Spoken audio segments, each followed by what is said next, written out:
Hello, welcome to another Biker's Travelog on Revelator Alf. So today I'm talking about mapping, digital mapping when you go out on your bike rides wherever you are in the world.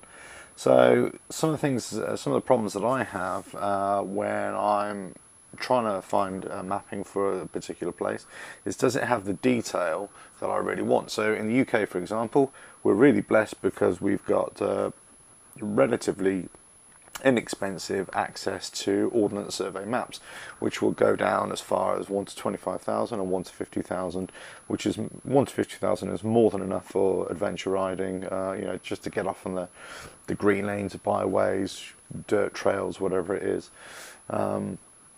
So you can either go to there are lots of various websites which will be able to give you OS mapping. You can create your own GPX files. Then you can download those to your GPS device, whether it's a Garmin or anything like that. Or then you can actually use an iPhone, for example, a smartphone, get an OS mapping app, and then you can just create GPX files in there and then just put them straight onto your phone. So either way, it's relatively easy. So this is not what I'm really talking about. I'm talking about when you're trying to get somewhere that doesn't really have good access to maps. So for example, if you're going into Europe or if you're going into United States, usually is quite a good a coverage of topographical maps, but it doesn't necessarily give you all the detail that Ordnance Survey does. They're not, as we're really blessed in this country. In the United States, they have very good topographical maps, and they're just as good as the Ordnance Survey maps in this country, but not always readily accessible for you to download in digital format or download onto a laptop, where there you could create GPX files. So laptops programs, there's lots of programs. Memory Map is one, but one good web-based search that you could use, I've found Bing Maps are really good. And there you go into their mapping software, and then you can actually go into click the top right hand corner, and then you'll see the drop down list of Ordnance Survey, and then you can go into there and it will give you some topographical mapping for a particular area. So if you want to do some research of a particular area, a particular route, you can go via there. If you don't have good digital access to mapping, then you have to go, back to paper maps. So the thing is, how do you get paper maps? Especially if you're going to abroad and you don't know if they've got Ordnance Survey topographical maps at hand. This is a tricky one. So recently I spoke to somebody online, and they do a lot of adventure riding in different parts of the world. I pose exactly the same question. Where do you get your access for maps?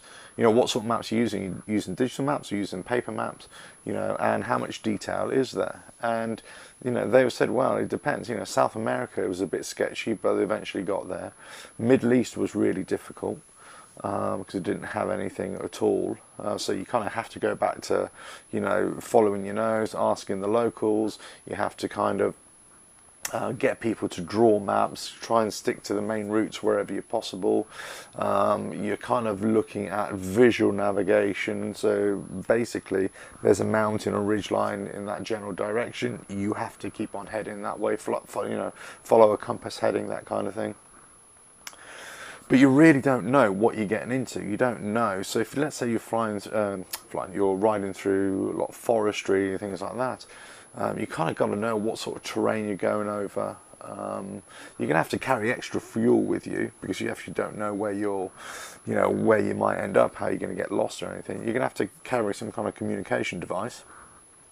It depends what you are. You might even have to invest in a sat phone.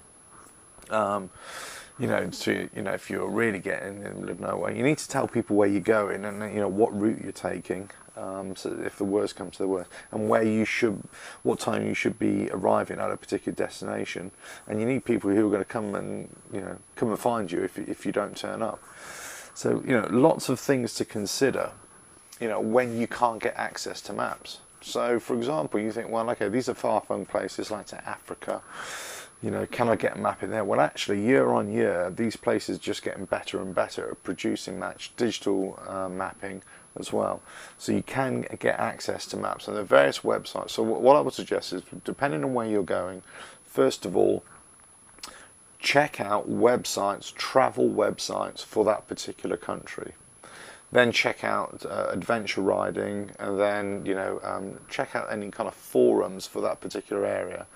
Then see if you can get contacts from that country who like to do your kind of either riding, hiking, you know, cycling, that kind of thing, who actually get out onto the trails, and then ask where they get their mapping from.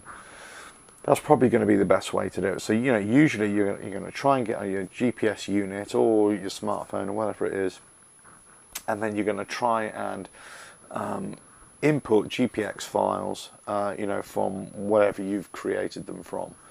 If you can get downloadable software onto a computer where you can create these GPX files, great. If not, then you're going to have to look at paper maps. So, for example, a few years ago I was riding in Italy, southern Italy in the mountains, and I know there are lots of trails, lots of donkey trails, and they are actual old donkey trails, into various parts of mountains and things like that.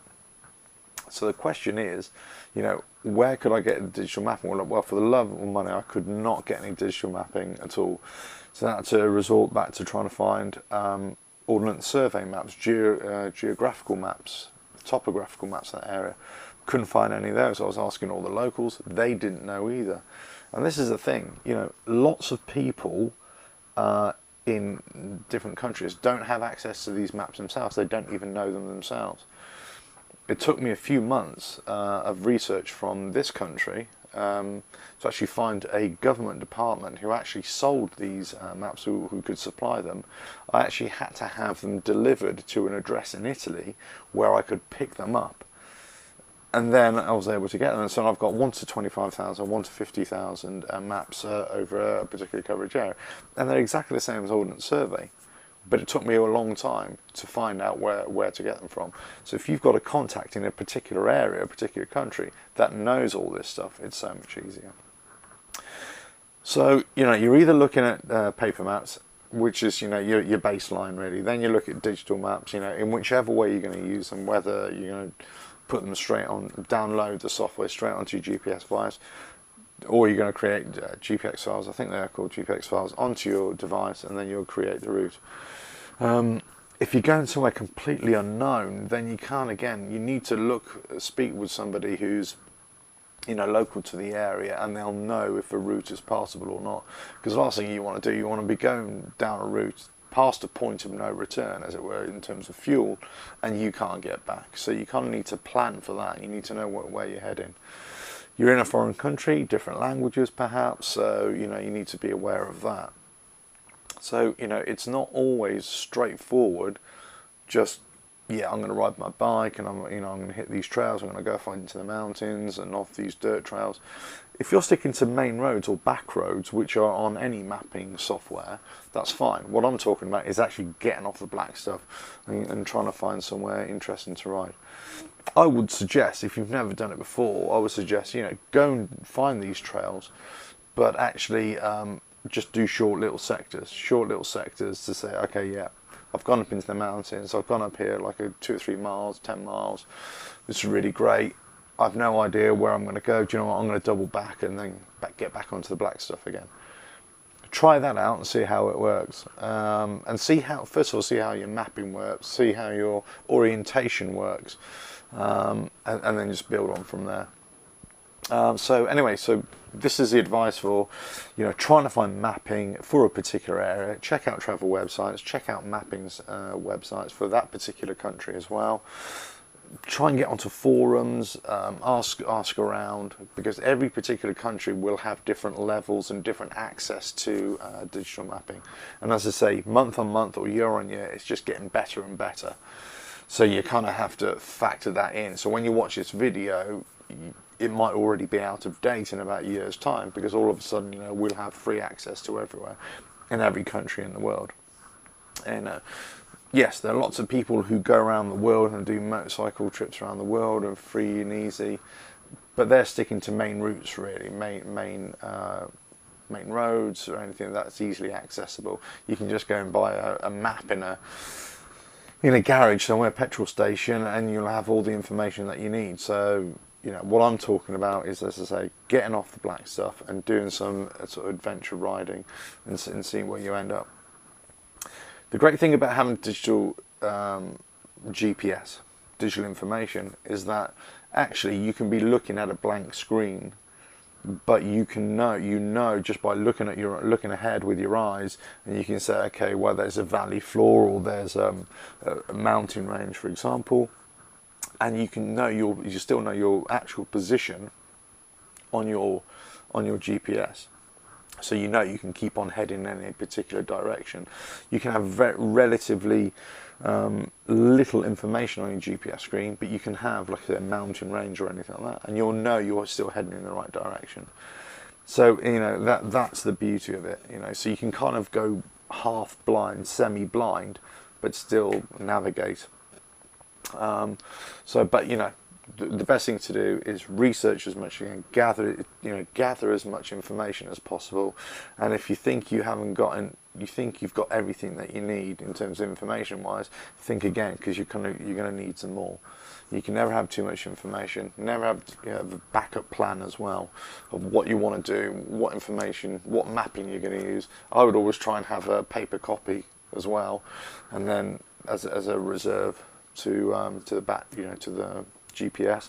You've got to think of power source for your GPS, batteries, that kind of thing. Is it going to be hardwired into your bike? If you're going to use a 12-volt power outlet, that kind of thing.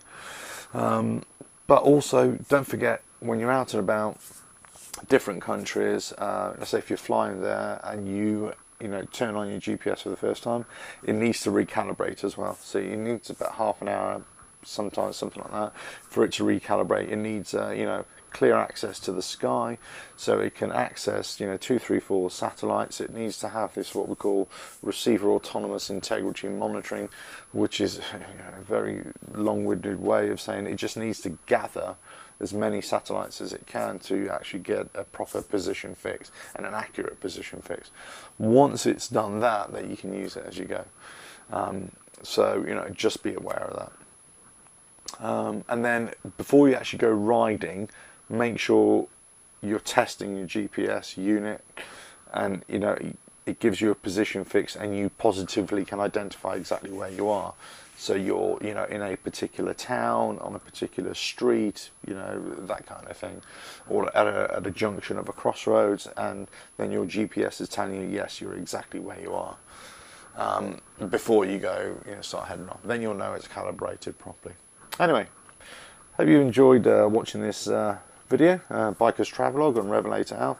I say, it's I'm not an expert or anything like that. It's just sharing my my views about when I go riding, and things that I find really useful, and whether I'm riding in the UK, which predominantly, well, that's what I'm doing, but you can get lost 5 miles from your home, really, if you're heading out to the countryside onto the trails, if you haven't got a good sense of direction, good mapping, or anything like that. So just take this advice, get as much mapping as you can, much research, and if it's a completely unfamiliar area or different country, you're going to have to do a lot more research and try and work out where you're going to get access to these maps.